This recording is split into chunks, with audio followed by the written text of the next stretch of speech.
नमस्कार दोस्तों, मैं हूं रवि कुमार और आप देख रहे हैं रेलवे डिपार्टमेंटल यूट्यूब चैनल। पिछले वीडियो में हम लोग 350 तक के क्वेश्चन को देख चुके थे और आज हम लोग उसके आगे के प्रश्न को देखेंगे। यदि आपने नहीं देखा है तो उसे जाकर के अवश्य देखें। तो शुरू करते हैं। आज का पहला प्रश्न है, द्वितीय श्रेणी सुविधा पास के साथ प्रत्येक व्यक्ति को कितने भार अनुमेय है। तो यदि द्वितीय श्रेणी का पास है तो उसे 50 किलोग्राम तक साथ में ले जाने का भार अनुमेय है। अगला प्रश्न है, परीक्षण में कितने पटाखे प्रयोग में लेते हैं। तो परीक्षण में एक पटाखा का प्रयोग होता है। तो इसका गलत आंसर दिया हुआ है, तो इसका सही आंसर होगा का। अगला प्रश्न है, पटाखे के परीक्षण के समय गति कितनी किलोमीटर प्रति घंटा होगी। तो यदि पटाखे का परीक्षण कर रहे हैं तो उसमें 10 किलोमीटर प्रति घंटा के स्पीड से गाड़ी की गति होगी।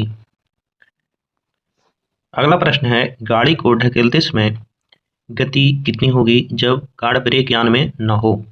तो यदि गार्ड ब्रेक यान में नहीं है तो उसमें गाड़ी की गति 10 किलोमीटर प्रति घंटा से होगी, और यदि गार्ड ब्रेक यान में है तो उसमें गति 25 किलोमीटर प्रति घंटा से होगी।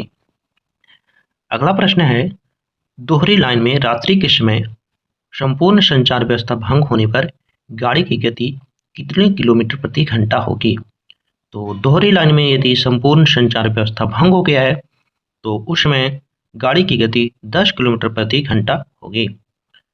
दोहरी लाइन में दिन के समय संपूर्ण संचार व्यवस्था भंग होने पर गाड़ी की गति कितने किलोमीटर प्रति घंटा होगी। तो दिन के समय यदि ACF हो गया है तो उसमें गाड़ी की गति 25 किलोमीटर प्रति घंटा होगी। अगला प्रश्न है, इकहरी लाइन में रात्रि के समय संपूर्ण संचार व्यवस्था भंग होने पर गाड़ी की गति कितनी होगी। तो इकहरी लाइन में यदि रात के समय ACF हो गया है तो उसमें गाड़ी की गति 10 किलोमीटर प्रति घंटा होगी। अगला प्रश्न है, इकहरी लाइन में दिन के समय संपूर्ण संचार व्यवस्था भंग होने पर गाड़ी की गति कितने किलोमीटर प्रति घंटा होगी। तो इकहरी लाइन में दिन के समय यदि ACF हो गया है तो गाड़ी की गति 15 किलोमीटर प्रति घंटा होगी।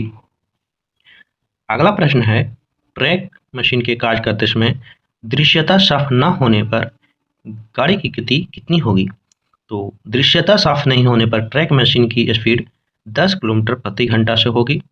अगला प्रश्न है, ट्रैक मशीन की गति कांटों पर से गुजरते समय गति कितनी किलोमीटर प्रति घंटा होगी। तो ट्रैक मशीन यदि कांटों पर से गुजर रही है तो उस समय 15 किलोमीटर प्रति घंटा उसकी स्पीड होगी। अगला प्रश्न है, सहायता इंजन की गति दृश्यता साफ न होने पर कितने किलोमीटर प्रति घंटा होगी। तो यदि दृश्यता साफ नहीं है तो 15 किलोमीटर प्रति घंटा होगी, और दृश्यता साफ नहीं है तो 10 किलोमीटर प्रति घंटा से ज़्यादा उसकी गति नहीं होगी। अगला प्रश्न है, शंटिंग के समय अधिकतम गति कितने किलोमीटर प्रति घंटा होगी।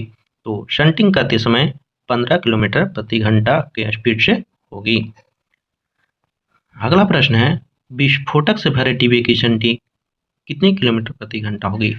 तो यदि विस्फोटक से भरा हुआ है तो उसकी शंटिंग 10 किलोमीटर प्रति घंटा अधिकतम होगी। अगला प्रश्न है, जानवरों से भरे डिब्बे की शंटिंग की गति की कितनी किलोमीटर प्रति घंटा होगी। तो यदि डब्बा जानवर से भरा हुआ है तो उसकी शंटिंग 10 किलोमीटर प्रति घंटा से होगी। अगला प्रश्न है, खतरनाक एवं ज्वलनशील पदार्थ से भरे डिब्बे की शंटिंग की गति कितनी किलोमीटर प्रति घंटा होगी। तो खतरनाक और ज्वलनशील पदार्थ से भरा हुआ है तो अधिकतम उसकी गति 10 किलोमीटर प्रति घंटा होगी। अगला प्रश्न है, बॉक्स BCN को जोड़ते समय अधिकतम इम्पैक्ट गति कितने किलोमीटर प्रति घंटा होगी। तो BCN को जोड़ते समय इम्पैक्ट गति 5 किलोमीटर प्रति घंटा होगी। लेकिन इस क्वेश्चन में हमको कुछ डाउट लग रहा है दोस्तों, तो यदि आप लोगों को पता है तो कमेंट बॉक्स में ज़रूर बताएं। अगला प्रश्न है, अधिकतम 5 डिब्बों की शंटिंग करते समय इम्पैक्ट गति कितने किलोमीटर प्रति घंटा होगी? तो यदि 5 डिब्बों की शंटिंग कर रहे हैं तो उसमें इम्पैक्ट गति 2 किलोमीटर प्रति घंटा होगी। तो इसका गलत आंसर दिया हुआ है, तो इसका सही उत्तर होगा 2 किलोमीटर प्रति घंटा। अगला प्रश्न है, इंजन द्वारा धक्का देते समय जब गार्ड आगे की डिब्बे में हो तो उसकी गति कितनी होगी? तो धक्का देते समय यदि गार्ड आगे के डिब्बा में है तो उस समय गाड़ी की गति 25 किलोमीटर प्रति घंटा होगी। अगला प्रश्न है, ट्रैक मशीन पर जब गलत दिशा में कार्य कर रही हो तो गति कितनी किलोमीटर प्रति घंटा होगी? तो ट्रैक मशीन यदि गलत दिशा में कार्य कर रहा है तो उस समय गति 25 किलोमीटर प्रति घंटा होगी। अगला प्रश्न है, जब इंजन को अगले कैब से चलाया ना जा सके तब गति कितने किलोमीटर प्रति घंटा होगी? तो यदि इंजन को अगले कैब से नहीं चलाया जाता है, पिछले कैब से चलाया जाता है, तो उस समय गति 40 किलोमीटर प्रति घंटा होगी। अगला प्रश्न है, बिना हेडलाइट के इंजन की गति कितने किलोमीटर प्रति घंटा होगी? तो हेडलाइट यदि खराब हो गया है तो हेडलाइट खराब हो जाने के बाद इंजन की गति 40 किलोमीटर प्रति घंटा होगी। अगला प्रश्न है, विश्व का सबसे लंबा रेलवे प्लेटफॉर्म कौन सा है? तो विश्व का सबसे लंबा प्लेटफॉर्म गोरखपुर है। अगला प्रश्न है, भारतीय रेल में कितने क्षेत्रीय रेलवे हैं? तो इसका आंसर 17 दिया है, लेकिन अब ये 18 हो गया है। तो भारतीय रेल में 18 क्षेत्रीय रेलवे हैं। अगला प्रश्न है, भारतीय रेल में कितने मंडल हैं? तो भारतीय रेल में 68 मंडल हैं। तो 68 मंडल दिया हुआ है, लेकिन अब ये 69 मंडल हो चुका है। तो इसका सही उत्तर होगा 69। अगला प्रश्न है, सी क्लास स्टेशन पर पर्याप्त दूरी होती है। तो सी क्लास स्टेशन पर जो पर्याप्त दूरी होती है वो 400 मीटर होती है। अगला प्रश्न है, ओवरलैपिंग ब्लॉक सेक्शन होता है। तो सी क्लास स्टेशन पर ही ब्लॉक ओवरलैपिंग होता है जो 400 मीटर का होता है। अगला प्रश्न है, जबलपुर मंडल में नहीं है। तो जबलपुर मंडल में एक क्लास स्टेशन नहीं है। अगला प्रश्न है, गाड़ी विखंडन के समय दिन में कौन सा संकेत दिखाया जाएगा? तो गाड़ी विखंडन के समय दिन में हरा संकेत दिखाया जाएगा और गार्ड के द्वारा दिन में हरा संकेत और रात में सफ़ेद बत्ती ऊपर नीचे दिखाया जाएगा। अगला प्रश्न है, गेट रोक सिग्नल ऑफ स्थिति में हो तो क्या बताएगा? तो वो संकेत देता है कि गेट सड़क यातायात के लिए बंद एवं तालित है। अगला प्रश्न है, ओएची खंड में यदि कोई बिजली का तार टूटकर गिर गया हो तो उसके घेरे से कितना दूर रहना चाहिए? तो यदि ओएची खंड में बिजली का तार टूट गया है तो 2 मीटर उसके घेरे से दूर रहना चाहिए।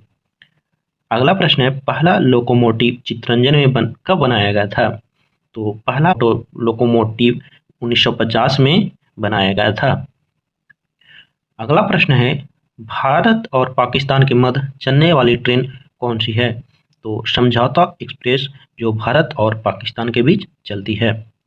अगला प्रश्न है, भारत और बांग्लादेश के मध्य चलने वाली ट्रेन कौन सी है?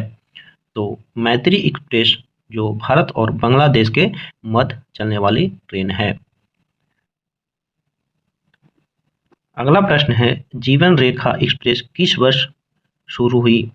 तो जीवन रेखा एक्सप्रेस 1991 में शुरू की गई थी।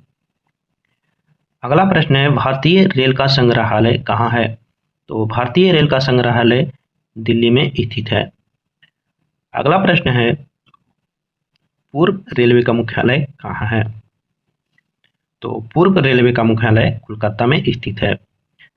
अगला प्रश्न है, दक्षिण मध्य रेलवे का मुख्यालय कहाँ है? तो दक्षिण मध्य रेलवे का मुख्यालय सिकंदराबाद में है। अगला प्रश्न है, दक्षिण पश्चिम रेलवे का मुख्यालय कहाँ है? तो दक्षिण पश्चिम रेलवे का मुख्यालय हुबली है। अगला प्रश्न है कोंकण रेलवे का मुख्यालय कहाँ है? तो कोंकण रेलवे का मुख्यालय नवी मुंबई में है। अगला प्रश्न है भारतीय रेलवे बोर्ड में कितने भर्ती बोर्ड हैं? तो भारतीय रेलवे में भर्ती बोर्डों की संख्या 21 हो गई है और इससे पहले 19 था। तो अभी इसका करंट आंसर है 21 यानी 21। अगला प्रश्न है पश्चिम मध्य रेलवे का पहला गुलाबी स्टेशन कौन सा है? तो पश्चिम मध्य रेलवे का गुलाबी स्टेशन मदन महल को कहा जाता है। अगला प्रश्न है भारतीय रेलवे स्टाफ कॉलेज कहाँ स्थित है? तो भारतीय रेलवे स्टाफ वडोदरा में है। अगला प्रश्न है हॉट एक्सल गाड़ी को लूप लाइन में लेते समय अधिकतम गति कितनी किलोमीटर प्रति घंटा होगी? तो यदि हॉट एक्सल गाड़ी को लूप लाइन में लिया जा रहा है तो उस समय 10 किलोमीटर प्रति घंटा से उसकी अधिकतम स्पीड होगी।